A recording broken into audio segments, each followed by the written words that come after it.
Sir आज के आंदोलन के बारे में पूरा विस्तार से बताइए, आपको क्या कहना है सर?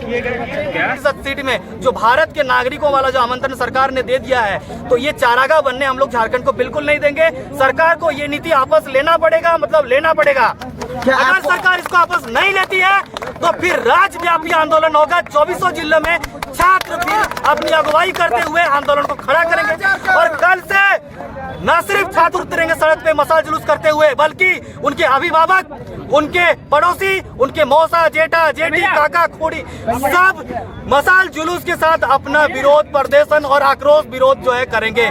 क्योंकि आज जो बच्चे का प्रशासन के माध्यम से खून निकाल दिया गया है, पता नहीं वो बचेगा कि नहीं बचेगा।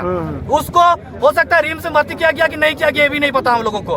उसको कहाँ ले गया, हम लोग बस देख रहे फोटो के माध्यम से, विजुअल के माध्यम से कि उसको ब्लड जो है सर से बह रहा है, एक छात्र का सर से बह रहा है खून। ये बात आप लोग को समझना चाहिए कि कितना बड़ा हमारे साथ अन्यायपूर्ण तरीके से आंदोलन को आगे बढ़ाना चाहते थे। शांतिपूर्ण तरीके से हम लोग आगे बढ़ रहे थे, लेकिन जिस प्रकार से प्रशासन के माध्यम से सरकार ने अपना जो है छवि यहाँ पर जो हम लोग सब किया है, हम लोग सरकार का विरोध करते हैं। सरकार, ऐसी सरकार को हम लोग साफ साफ चेतावनी देता चाहते हैं कि हमारी जो मुख्य 9 मांगे हैं, जिसमें मुख्य पहला मांग है कि 60-40 झारखंड में नहीं चलतो, 60-40 न चलतो, 60-40 नहीं चलतो। साफ साफ बता देना चाहता हूँ, 60-40 अगर चलेगा यहाँ पर, झारखंड के चारागाह है क्या? चारागाह में रख दिए हैं। बिहार सरकार 3 लाख टीचरों को बहाली करने जा रही है। साफ साफ लिखती है कि बिहार राज्य के स्थानीय निवासी आवेदन करेंगे। तो झारखंड क्या क्या है? खाना बदोश यहाँ पर चारागाह बना रखे आप। हम लोग किस लिए लड़ रहे हैं? एक तो यहाँ बहाली नहीं आती, 5 वर्षों में मात्र आपका 357 वैकेंसी जेएसएससी के माध्यम से हुआ है, जेपीएससी के माध्यम से मात्र 252 सीट क्लियर हुआ है। तो क्या मजाक बना कर रख दिए हैं क्या? अरे हमारा हक, हमारे पूर्वज शहीद हो गए इसके लिए, झारखंड बनाने के लिए। और आज जब आंदोलन करने के लिए शांतिपूर्ण तरीके से हम लोग यहाँ पर बैठे हुए हैं, तो आप हम लोग को कपाल फोड़ दे रहे हैं। ये कौन सी तानाशाही सरकार है? ऐसी सरकार नहीं चलेगी झारखंड में, ये बता देना चाहता हूँ। यहाँ पर सभी वर्ग के छात्र का कोई धर्म नहीं होता, राजनीति नहीं करते हैं, शुद्ध छात्र होते हैं और अपनी बातों को रखने का काम कर रहे हैं साफ साफ। और यही बोल रहे हैं सभी लोग कि हम लोग कुछ मुख्य मांगे हैं। मुख्यमंत्री अगर हमारी मांगों को मांग लेते, लगातार हम लोग लगभग 6 महीने से आंदोलन कर रहे हैं, अगर आज तक मान लिया होता तो हम लोग आज यहाँ पर सड़क नहीं होते। आज दुर्भाग्य राज का कि बाहरी जो है तैयारी कर रहा है और भीतरी आंदोलन कर रहा है, किसी का नौकरी नहीं होगा फिर। और ऐसी सरकार को फिर हम लोग जो है उखाड़ कर फेंक देंगे, क्योंकि झारखंड राज्य झारखंडियों के लिए बना, ये पहला बात। झारखंड झारखंडियों के लिए है, इस बात को मानना पड़ेगा सरकार को। और अगर चारागाह बनाइएगा तो 2400 जिलों में कल फिर मसाल जुलूस निकलेगा, जो कि हम लोग का पूर्व निर्धारित है। और मसाल जुलूस ऐसा हम लोग अगर जिस प्रकार का जो खून खराबा हुआ है छात्रों के साथ, वो कोई भी वर्ग का छात्र हो कल अपना आक्रोश प्रदर्शन करेगा। और जो मुख्य 9 मांगे हैं हमारी, उन मांगों को सरकार तक हम लोग साफ साफ कहना चाहेंगे कि पहला मांग 60-40 की नीति नहीं चलेगी। दूसरी मांग, यहाँ की जेएसएससी के माध्यम से जितनी वैकेंसी होती है, क्षेत्रीय भाषा की परीक्षा जेईई में नहीं होती है, लैब असिस्टेंट में नहीं करवा रहा, जानबूझ के पीजीटी की वाली में नहीं कर रहा है, ताकि बाहरी बच्चों को नौकरी दिया जाए। हम लोग ऐसा नहीं होने देंगे। क्षेत्रीय भाषा का टेस्ट हर एक एग्जाम में कम से कम 120 नंबर का 120 नंबर का परीक्षा होना चाहिए। इसके अलावा और एक चीज बोलना चाहूंगा, हमारा तीसरा मांग है, हमारा तीसरा मांग ये है कि झारखंड सरकार जो हम लोग का जो है एग्जाम में जो है हमारा मुख्य 9 मांगे हैं, उनको सरकार को हम लोग मनवाने का लगातार कोशिश करें। चौथा प्रोग्राम ये है, चौथा बात ये है कि जो 7 जिलों में आरक्षण को शून्य किया गया ओबीसी वर्गों को, ताकि आपस में लड़वा दिया जाए, ये नीति राज्य में नहीं चलेगी। जब सरकार संवैधानिक दायरों में 14% आरक्षण झारखंड में लागू कर चुकी है, 8% BC1 के लिए और 6% BC2 के लिए, तो ये नियम नहीं चलेगा। तो हमारा चौथा मांग ये है। इसी प्रकार से हमारा जो लगातार जो और मांगे हैं कि नकल विरोधी कानून झारखंड सरकार को उत्तराखंड की तर्ज पर, राजस्थान की तर्ज पर, गुजरात की तर्ज पर लागू करना पड़ेगा। अरे यहाँ जेईई का परीक्षा होता है, 2 बार पेपर लिख जाता है। तो इन सारी चीजों का हम लोग क्या ऐसा मांग कर जो सरकार लागू नहीं कर सकती है? अरे भैया आप लोग यही काम है। हम लोग का कहना है जेन्युइन जो मांगे हैं सरकार के माध्यम से लोग मांगना चाहते हैं वही हम लोग मांग कर रहे हैं। और वो छात्र हित के मामले ऐसा कोई मांग हम लोग नहीं कर रहे। अभी सरकार के पास अगर खाद्यान्न आधारित नियोजन नीति के आधार पर नौकरी देने का प्रावधान नहीं कर सकती है तो कम से कम जो 10 वर्षों के लिए टेम्पररी प्रोविजन करते हुए सरकार जो है 10 वर्षों के लिए नियम की थी, बाहरी कमेटी की रिपोर्ट को फॉलो करते हुए अगले 10 वर्षों के लिए यहाँ के स्थानीय निवासियों को राज्य स्तर के वैकेंसी में तृतीय और चतुर्थ पदों में 100% आरक्षण देना पड़ेगा।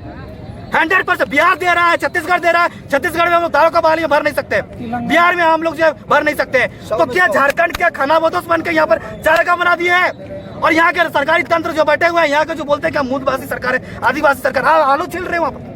अरे कैसा सरकार है आप? एक नियम नहीं बना सकते 3 साल में। आप बोले 2021 नियुक्ति वर्ष होगा। अरे काहे का नियुक्ति वर्ष? कहाँ होगी नियुक्ति वर्ष आपका? साफ साफ कहना चाहते हैं अभी भी टाइम है। अगले 8 महीने में आप जो बोले हैं कि 50,000 शिक्षकों की बहाली करेंगे उनको कीजिए और न्याय संगत और नीति संगत नियम बनाइए। आपको नहीं चलेगा, आप अपना राजनीति साइड करिए और छात्र के जो मुद्दे हैं, बाहरी कमेटी का जो रिपोर्ट है उसके आधार पर तत्काल नियोजन को आगे बढ़ाइए। अगर आप खाद्यान्न आधार पर नियोजन नीति आपको लगता है नहीं कर सकते तो टेम्पररी जो लॉक किया गया 10 वर्षों के लिए उसको आधार बना करके बाहरी कमेटी को फॉलो कीजिए और उसके आधार पर 100% आरक्षण देते हुए यहाँ के राज्यवासी लोगों को जैसा बिहार किया है अध्ययन कीजिए ना भाई। आप बिहार कैसे कर ले रहा है? अरे वो जेपीएससी के माध्यम से शिक्षक टीचर बहाली करने जा रहा है, वो कैसे कर ले रहा है? फिर बिहार कर सकता है, छत्तीसगढ़ से कर सकता है, उड़ीसा कर सकता है। वेस्ट बंगाल का बहाली में 100% वहाँ आप अगर यहाँ से अन्य राज्यों का मौका ही आप फॉर्म में जाइएगा, साफ साफ लिख देता है वेस्ट बंगाल के निवासी आवेदन करके। तो झारखंड सरकार क्या कर रहा है फिर? साफ साफ सवाल है सरकार से। अगर आप ऐसा नहीं कीजिएगा तो 2400 जिलों से छात्र उग्र आंदोलन करेंगे, उग्र आंदोलन करेंगे। यहाँ पर आप लिख के रख दीजिए। और आने वाला कल और परसों 2 दिन अगर सरकार आज हमारे साथ ये सारी मांगों को नहीं मानती है तो विशाल जो है आपका मसाल जुलूस निकलेगा। प्रत्येक जिला में हजार की मात्रा में बच्चे निकलेंगे और हाथों में कफन लेके निकलेंगे। फिर 19 तारीख को राज्यव्यापी आंदोलन होगा जिसमें संपूर्ण राज्य जो है आंदोलन होकर चक्का जाम होगा। कोई भी जो है उसमें जितना भी भाग है सबसे हम निवेदन करते हैं राज्यवासियों से, क्योंकि ये पॉलिसी मैटर है ना कि राजनीतिक मुद्दा है। पॉलिसी मैटर में जब पॉलिसी बनता है तो आने वाले 30 से 40 वर्ष अगर आप इसके लिए नहीं लड़ते हैं तो सरकारी तंत्र गुलाम हो जाएगा। जो लोग आज नौकरी में आएंगे नौकरी करेंगे। आज 7 लाख फॉर्म भराया जाता है, लेकिन अगर 40% बाहरी ओपन कर दिया गया तो 16-17 लाख फॉर्म भरेंगे। एक तरीके से यहाँ पर जो नियोजन नीति के माध्यम से आपने लागू नहीं किया है और नकल विरोधी कानून भी नहीं है, जिसके माध्यम से क्या होगा कि आप जो है नकल विरोधी कानून नहीं लागू करेंगे तो जेईई का एग्जाम जो कराता है वो खुद जो एग्जामिनेशन बॉडी है वो खुद इसमें सम्मिलित पाया जाता है कि वो क्वेश्चन लीक करा रहा है। झारखंड में ये हो रहा है, जो एग्जाम लेने वाला बॉडी है वही क्वेश्चन लीक करा रहा है। हम लोग छात्र क्या करें? मैंने खुद जेपीएससी का परीक्षा लिखा है। कहा जाता है कि जेपीएससी में क्वेश्चन लीक हो गया, उसके लिए 1 महीना धरना दिए तब जाके रिवाइज आंसर किया है।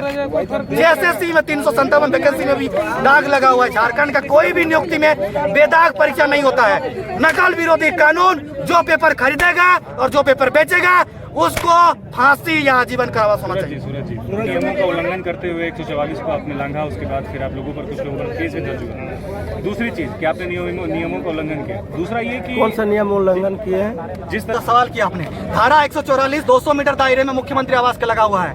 ये लगभग 2 से 2.5 किलोमीटर दूर है मुख्यमंत्री आवास से। यहाँ कोई धारा 144 नहीं लगा हुआ है, साफ साफ बता देना चाहता हूँ। और दूसरा सवाल आपने जो क्या आपने उल्लंघन किया, आप छात्र का माथा फोड़ दिए। आपके ऊपर क्या मर्डर का केस लगेगा? हाफ मर्डर का केस लगेगा? हाफ मर्डर केस लगेगा कि नहीं लगेगा? उस छात्र को जाकर के आप दिखाइए पहले, जिसका खून बह रहा है सर से, पूरा उसका लहूलुहान हो गया, वो बच्चा बचेगा कि मरे कोई जानता नहीं। जो भी तो क्या उनके ऊपर धारा क्या बच्चों के लिए है, स्टूडेंट के लिए है?